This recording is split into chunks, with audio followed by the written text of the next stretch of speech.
might have figured from how I started out that it's like, wow, the excitement of Christmas.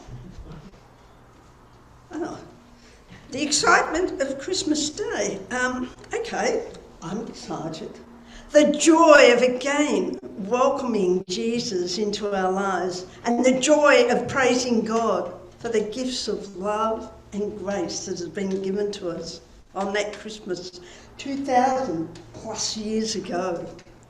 There's a lot of praise and thanksgiving that happens at Christmas, isn't there? An enormous amount. And we know that on that first Christmas, the whole of creation joined in the praise and to welcome the newborn King. For most of us, the weeks leading up to Christmas demands quite a bit in terms of physical, emotional and spiritual preparation and exertion.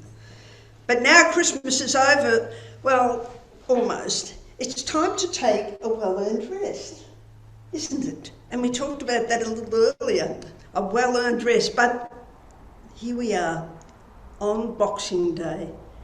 And the usual stuff that I might do is replaced by joining with you beautiful people to worship God and give thanks once more for the amazing gift of Jesus, and to continue our beautiful celebration of Christmas. I might have mentioned in the lead up or during Advent that I actually love Christmas. And I'm sure you all do. I really do. I love Christmas. I love the preparation. I love the fact that I'm a little behind most people in my preparation, but I love the preparation. I love the worship. I love the joy of the anticipation of welcoming the Christ child. And I particularly love the story, and I always love the worship. I love the gift of the baby Jesus, and I love the time of friends and family and all the carol singing. I love the carol singing. But I always know that afterwards, I just might be a bit tired. And I have to say, last night I sat down to watch the news because I hadn't seen the news for a few days because there've been lots on. And I still have no idea what's going on because I think I watched the news from inside my eyelids and I had no idea what the weather was going to be today. So it's always a bit tricky, isn't it? But of course, for us here in Australia, things are quite different to those overseas. And yesterday we did have a Zoom meeting with my son in Canada. And as we had about 21 degrees yesterday, they had minus 21. And are you going anywhere? No, we're not going anywhere at all. We're not going out.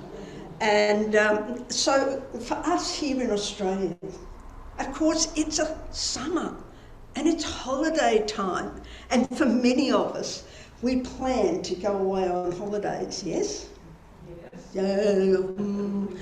Well, actually, I'm planning to go away for a week.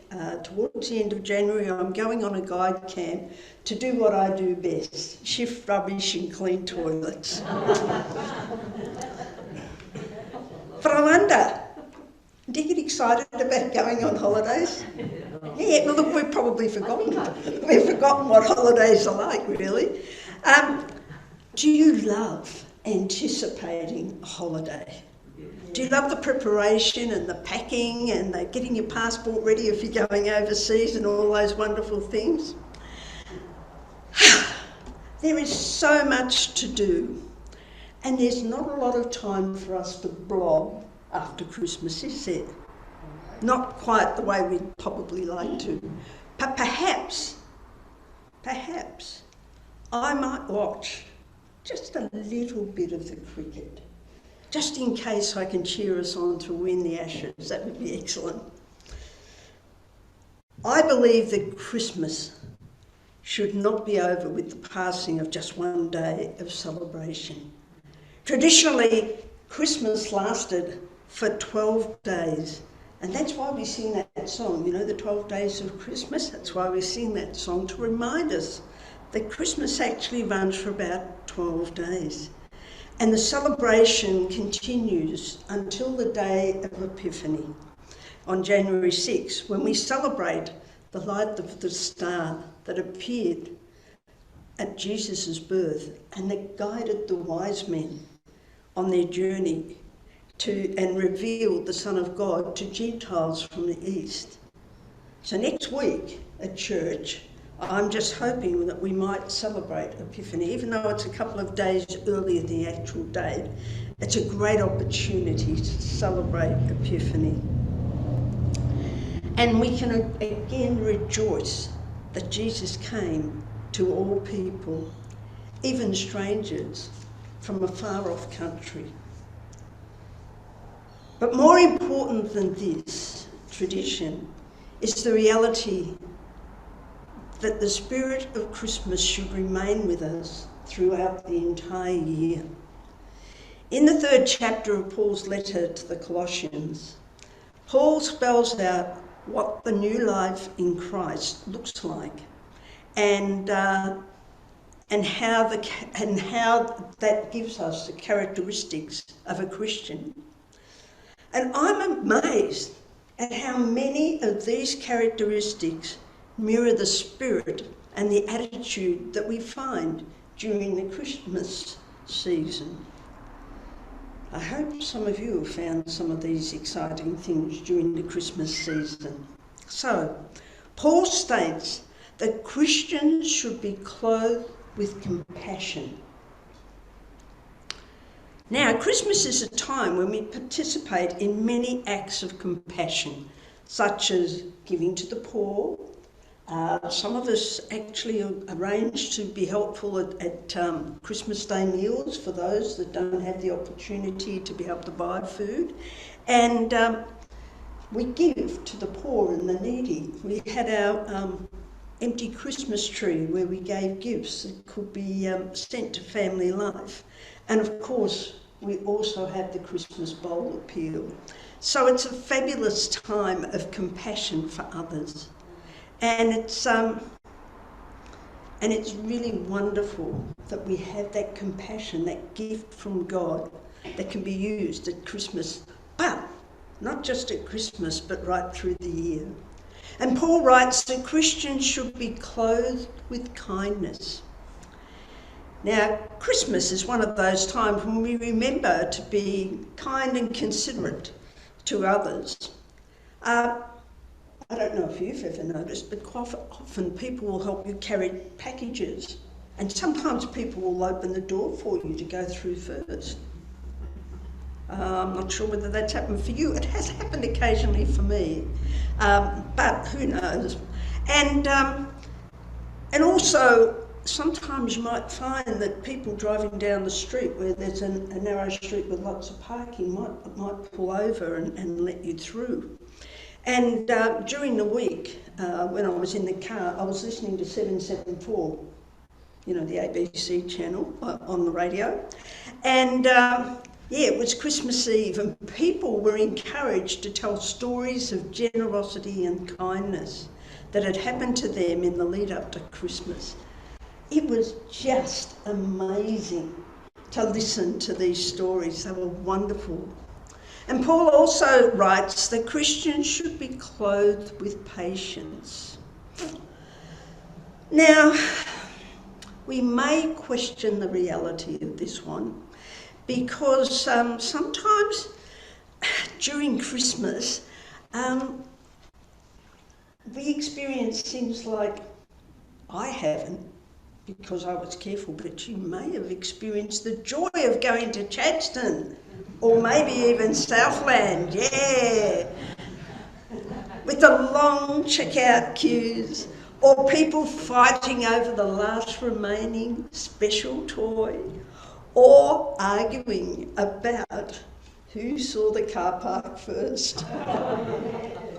I think we've all suffered that one a little bit around Christmas time.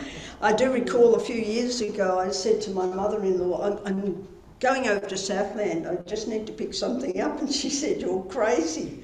And I drove in, and truthfully, I drove straight into a car park. I was in shock because I expected to probably drive around and then go home. But if we think about it, perhaps people are more patient at this time of the year. You know, sometimes people let you into the line, you know, when the road's really busy and you're trying to get out of a side street. Sometimes you notice that people are much more generous in that way. And I reckon that there are some times when people are really quite wonderful in the way that they patiently do things over Christmas. And Paul reminds us that the most important thing which we need to be clothed in is love. Love. And to remember to do everything in the name of the Lord and with thanksgiving. Christmas is certainly a season when we express love. We share love with our family, with our friends, and we gather for holiday meals and reunions, and we share love with our friends as we gather for Christmas parties and social gatherings. And we share love and peace as we send cards and exchange gifts with those who are dear to us. And we share love as we gather for services of worship. This Christian clothing of compassion, kindness, humility, meekness, patience, forgiveness, love and thankfulness are not items to be put on just one day of the year, or even for one season of the year. The new life in Christ requires that we be clothed this way every single day. And sometimes we have become new creations in Christ, and we forget that we need to exhibit the newness each and every day. Paul is reminding the Colossians, and he's reminding us, that as God's chosen ones, we are to reflect that love and peace of Jesus in our appearance and our actions, and not just at Christmas, but all year around. It's a bit of a challenge, isn't it? All those things to do all year round. So today, we are invited to pause, and we're invited to reflect and worship and rest in God's presence. On that first Christmas, all those years ago, the whole of creation joined in a song of praise to God for the amazing gift of the baby of Bethlehem. We can be here in the midst of this praise, energized by the songs, and become aware of our own deep connection with God, each other, and all of our creation. The story of Jesus' birth reminds us that God is present in the tangible and the ordinary, which means that we are surrounded by the holy. Isn't that awesome? We are surrounded by the holy. Although Christmas Day has come and gone, let's remember that Christmas is not just a one-day celebration. It's a season that continues to Epiphany, but more important, it is a season that we should continue to celebrate in our hearts and in our spirits for the love that came down at Christmas, and we should be able to celebrate that all year, each and every day.